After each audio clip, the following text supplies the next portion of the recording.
Can everybody just close your eyes? We can just open up in prayer. Thank you, my mighty Father in heaven, for this opportunity that you have given me to give your word here today, Lord.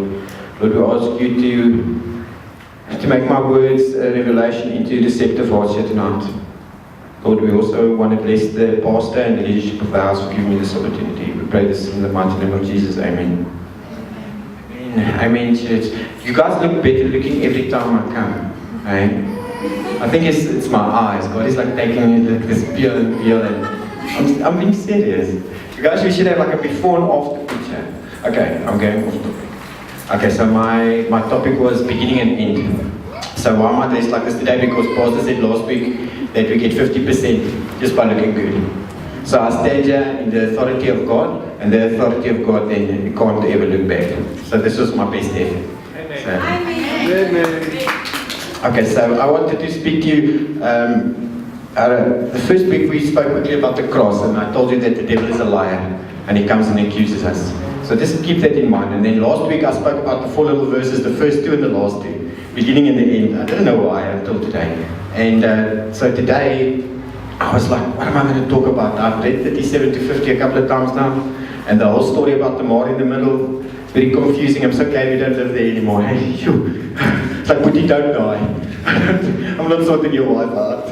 Forget it. Alright, so let's go back to 37 to 50, story of Joseph. Joseph, a big favorite, a little bit of a tattletale. So the first 17 years of his life, he spent with his father. And then the last 17 years of his father's life, his father spent with him in Goshen. So look at 17. 17 is an incredible prophetic number. I'm going to tell you the meaning of it in just a little bit. Okay, so I'm trying not to cry because I just want to try and fit this into some testimony also, which happened to me today. Okay, so 17.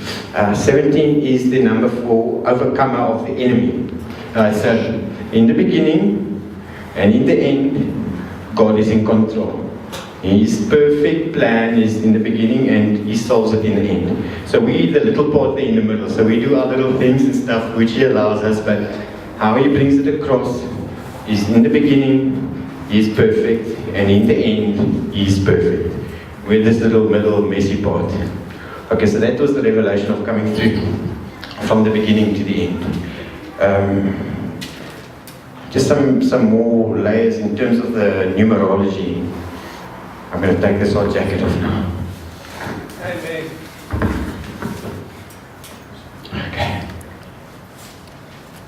Okay, so from Genesis 37 to 15, 13 books. You minus the 1 book for Tamar, leaves you 12 books. 12 books, the same amount of number of the tribes of Israel. Go figure, God figured that one and puts it in numerically. You take away the 1 number there, the story of Tamar. This is the same where the 1 book represents where the one Jesus came out of, the perfect one Jesus. And how did it choose it? Jesus' bloodline came out of Tamar, who basically scammed her father-in-law to make her pregnant. And you can't really choose a worse story to come from. My ancestors were, this is the story. We think we got stories, and God is showing us that through, it doesn't matter who we think we are, where we come from. You can take it and you can make it a 180. Right? He can take every bad situation. In fact, he says, I will take every bad situation and I will turn it into your good. So you don't have to always worry about all these things going around. Look at Job. Job, his brothers didn't like him a lot. So what they did is they conspired to kill him in one day. So this is in the first 17 years. So overcoming the enemy there. The overcomer, the enemy there was death. Right? So death wanted to steal them there. And then in the last 17 years, where the overcomer of the enemy again was with Israel, Joseph's father. So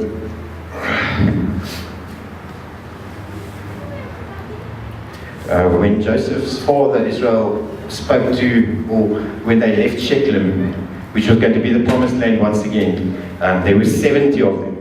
So the number 70 represents spiritual leadership. And when he was 130 years old, he spoke to Pharaoh. And 130 years, because Israel also came from quite a sad story. Some of his kids were like from incest, and he pulled out a couple of serious moves. The birthright and blessings were done incorrectly. I'm going to quickly run down. So the number 130 means the perfection of character. So God came and restored him in perfect character there. So I've got part 4, 5, 6, 7 and 8. So I pray you all have a safe journey home tonight. And anybody needs some prayer, come and see us afterwards.